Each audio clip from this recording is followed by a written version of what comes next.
Back in 2007, one of the first games I ever played on the Wii was a game called Heat Seeker, an aerial combat game where you get into dogfights, and that's pretty much it. This game was just kind of bland, and it didn't really hold my attention, so for the rest of my life, I kind of skipped over most aerial combat games because I figured they would all just be the same as Heat Seeker. But recently I discovered a game that pulled me back into the genre and made me realize that, yes, shooting things from an airplane can be fun. Who knew? The game is Skyrogue, and we're playing it today to learn more about how to create an engaging arcade-style experience. I'm Jack Green, and this is Hybrid Plays.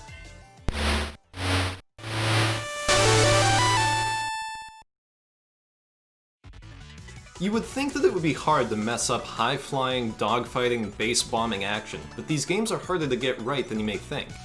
Skyrogue has a lot of secrets to its design that make it as fun as it is, and today, we're going to spill those secrets. So what is Skyrogue? Well, as its name implies, it is indeed a roguelite at its core. Each mission is listed as a day in your operation. Each day, you start from your carrier, choose your weapons and plane type, and hit the skies.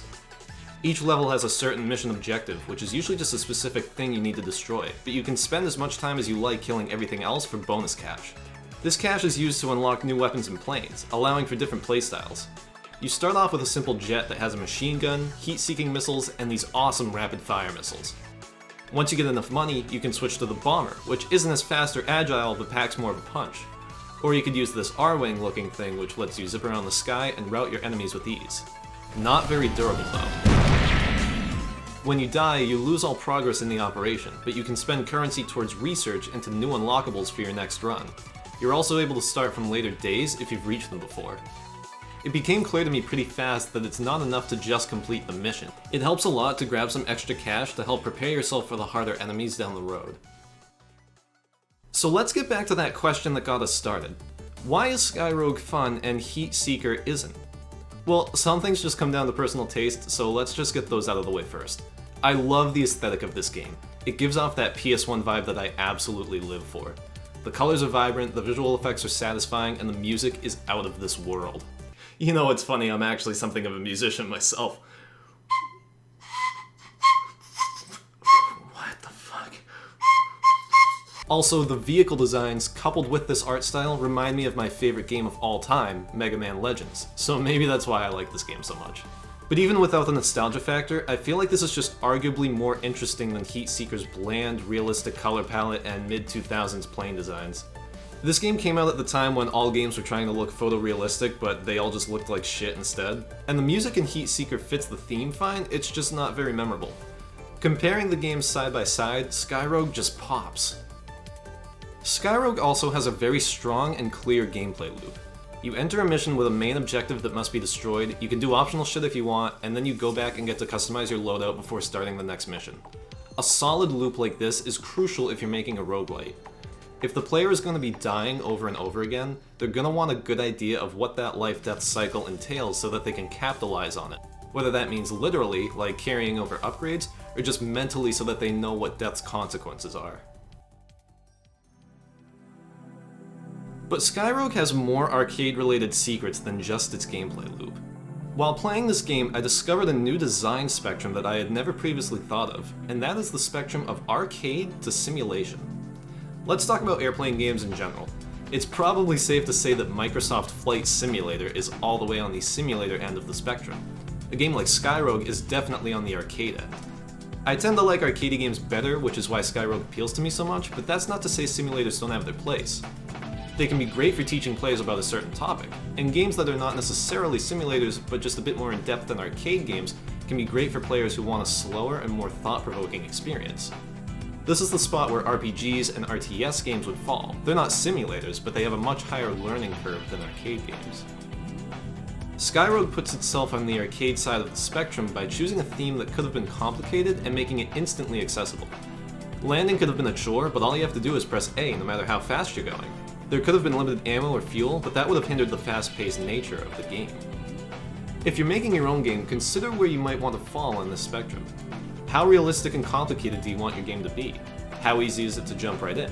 How hard is it to master? What kind of player choice does the game allow for? What do you want for dinner?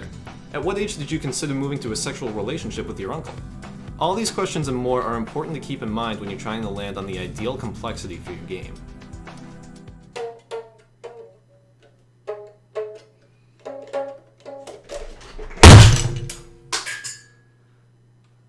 another thing Skyrogue does is something I've seen before in similar games.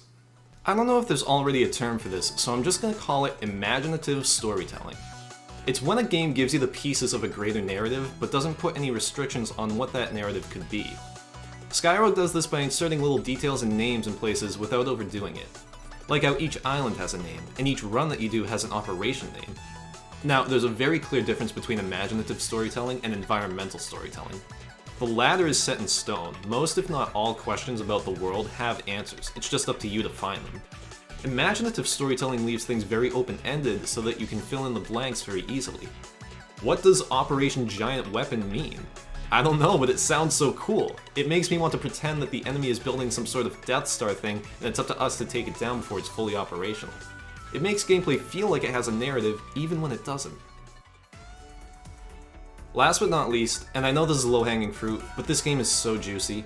There's nothing like explosive, fast-paced combat to keep players coming back for more. The sound effects are great, and every weapon packs a really satisfying punch. Taking down these flying ship things engine by engine was one of my favorite things to do. Explosions are big and crunchy, the UI is responsive without being overbearing, and the controls are tight whether you're on keyboard or gamepad.